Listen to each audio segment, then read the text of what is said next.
Chapter 39, Dimitri. The fortress of this apparent family of canines is a real estate sign. Emlyn and Charlie Mapperson.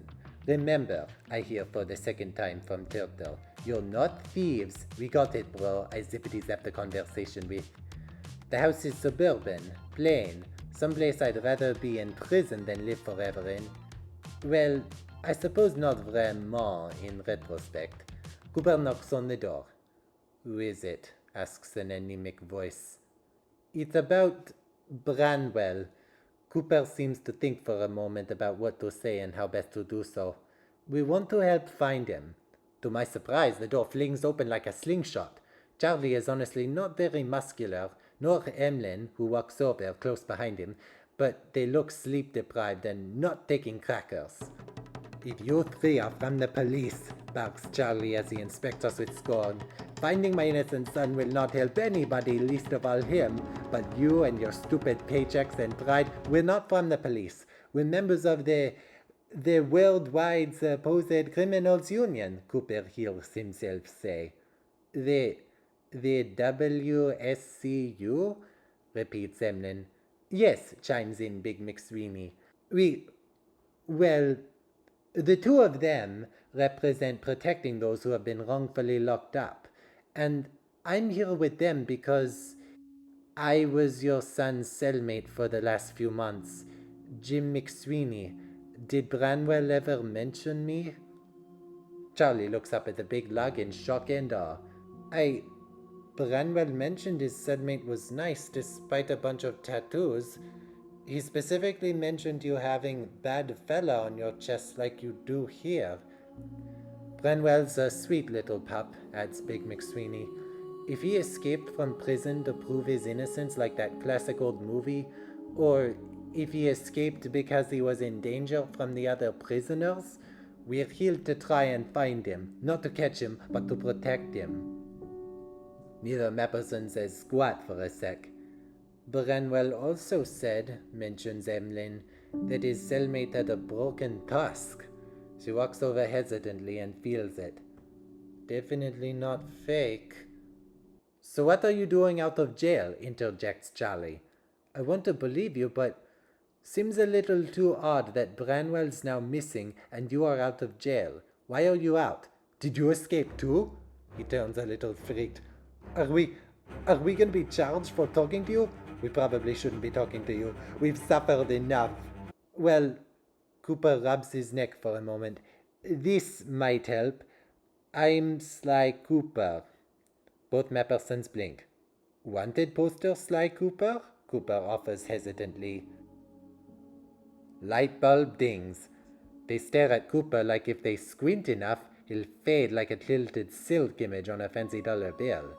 This Sly Cooper, says Charlie, responsible for countless robberies, disappeared off the face of the earth months ago, Sly Cooper? That's me. Cooper backs away as if they're going to hold him down and ransom him off. I'm thankful Big McSweeney is with us. I must admit, the two dogs look ready to do anything, and even I probably can't beat both of them if they wanted to go. And I can proudly say I'm not just a thief. I'm an investigator. All we know about the Big Nose, I say, referencing whatever big nose Branwell must have from both his parents and his career passion, is he disappeared from the jail out of the blue. And, continues McSweeney, we have slight reason to believe Branwell didn't leave prison by choice. What makes you say that? Asks Charlie, still untrusting. We had a mole in Interpol, says Cooper. She told us about the footage she witnessed from Heathrow Penitentiary. Apparently, Branwell didn't look scheming or anything. Emlyn chokes up. You mean he could have been kidnapped? She and Charlie both end up getting big fat tears in their eyes, pouring down cheeks as they blink them off. Whatever it is, says Big McSweeney with finality, something's going on involving your son and he's in trouble. We just need some kind of lead. Do you know, or even have a suspicion, as to who or where we might go to find some more information? The couple look at each other, reading minds. Charlie sighs, nods, and turns away, leaving the mother. It may sound like plain spite, says Emlyn, but there must be something on Mr. Silvio's computer. He had something to do with ruining our lives and my son's. I still can't believe he had the gulls and stupidity to burn their place down. There's more to this, I bring up. 2 plus 2 equals something other than 4 here, and we are going to get to the bottom of it. Where would his computer be? Asks Cooper. In his main office. The only times I've ever been in were twice.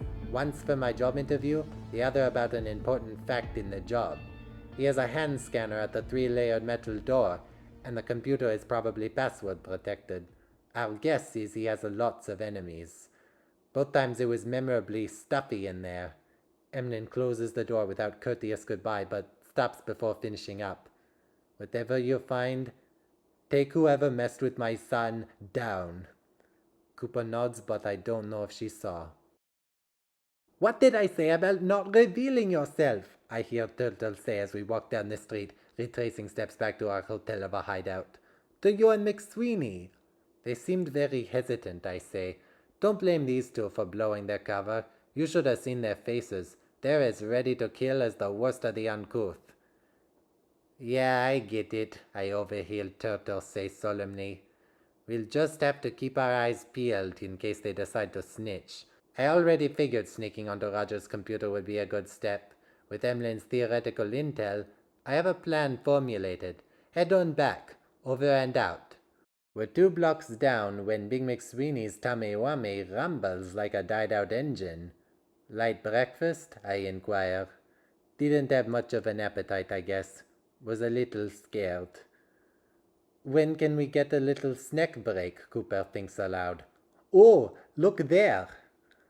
On the other side of the road is a fruit stand. Apples, oranges, bananas, melons. The owner, which is telltale from his unfashionable apron, is distracted, chit-chatting on his cellular and looking away from whatever demand may pop up. Haven't had an orange in so long, comments Big McSweeney.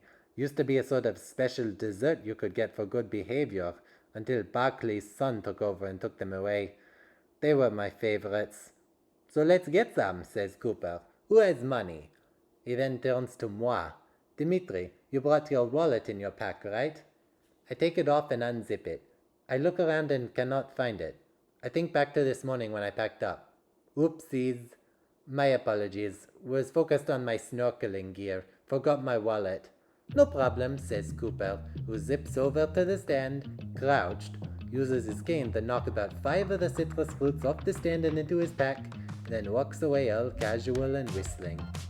Big McSweeney and I look at one another, shrug, and then we retrace back to our base of somewhat dry, purified air.